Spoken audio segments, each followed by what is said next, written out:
আমি বরুণ, শিশু বিশেষজ্ঞ এবং অ্যাপোলো বনগ্রাম, চেন্নাই একজন শিশু পালমোনোলজিস্ট। আজকের আলোচনার বিষয় হবে শিশুদের হাঁপানি। এখন হাঁপানি নিয়ে বললে এটা প্রাপ্তবয়স্কদের হাঁপানির মতো নয়। শিশুদের মধ্যে হাঁপানি হলে আমরা সাধারণত একে শ্বাসকষ্ট বা হুইজিং বলি, ঠিক আছে। আমরা 6 বছরের কম বয়সী শিশুদের ক্ষেত্রে একই হাঁপানি বলি না। আমরা সাধারণত তাদের ক্ষেত্রে হুইজিং বলি এবং 6 বছরের বেশি হলে একই হাঁপানি বলি। এই কারণেই আমরা অনেক শিশুকে দেখি যারা প্রায়ই নেবুলাইজেশন নিতে হয় এবং 5 বছর পর্যন্ত শ্বাসকষ্টে ভোগে, কিন্তু তাদের অনেকেই পরে ধীরে ধীরে সুস্থ হয়ে যায় এবং পরবর্তী জীবনে আর এই ধরনের শ্বাসকষ্ট বা হাঁপানির মুখোমুখি হয় না, ঠিক আছে।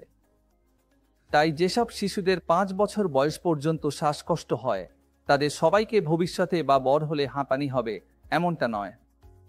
এটাই সবচেয়ে গুরুত্বপূর্ণ বিষয়। তাহলে কিভাবে শিশুদের মধ্যে হাঁপানি শনাক্ত করবেন? মাত্র 2-3টি উপসর্গ খুবই গুরুত্বপূর্ণ, ঠিক আছে। আপনার সন্তানের রাতের ঘুম লক্ষ্য করুন। যদি সে রাতে, বিশেষ করে মধ্যরাত বা ভোরবেলা 4টা থেকে 6টার মধ্যে অতিরিক্ত কাশি দেয়, যে কাশি তাকে ঘুমোতে দেয় না, এটাই প্রথম এবং সবচেয়ে গুরুত্বপূর্ণ উপসর্গ। দ্বিতীয়ত, এমন কাশি যা তার খেলা বা ব্যায়ামে বাধা দেয়। একটি শিশু খেলতে যায় বা দৌড়াতে যায়, কিন্তু সে বারবার কাশি দেয় এবং সে ঠিকমতো দেখতে পারে না। তাহলে আমরা এখানে বুঝতে পারলাম হাঁপানি কি এবং হাঁপানির প্রধান উপসর্গগুলো কি কি।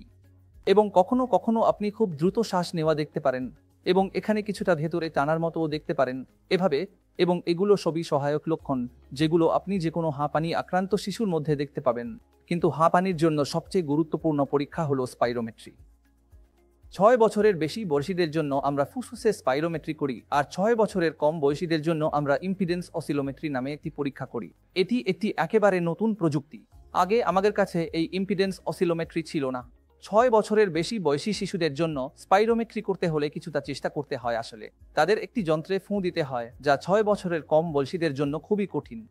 আর 6 বছরের কম বয়সীদের জন্য এই ইম্পালস অসিলোমেট্রিতে তাদের শুধু 30 সেকেন্ড থেকে 1 মিনিট চুপচাপ বসে থাকতে হয়। এবার চিকিৎসার কথায় আসি। যেমনটা আমি বলেছিলাম, আপনাকে বুঝতে হবে কোনটা হাঁপানির শব্দ, হুইজিং, আর কোনটা নয়, এবং এই ঠান্ডা জাতীয় খাবার দাবার এড়িয়ে চলতে হবে, যেটা আমি আগেই বলেছি।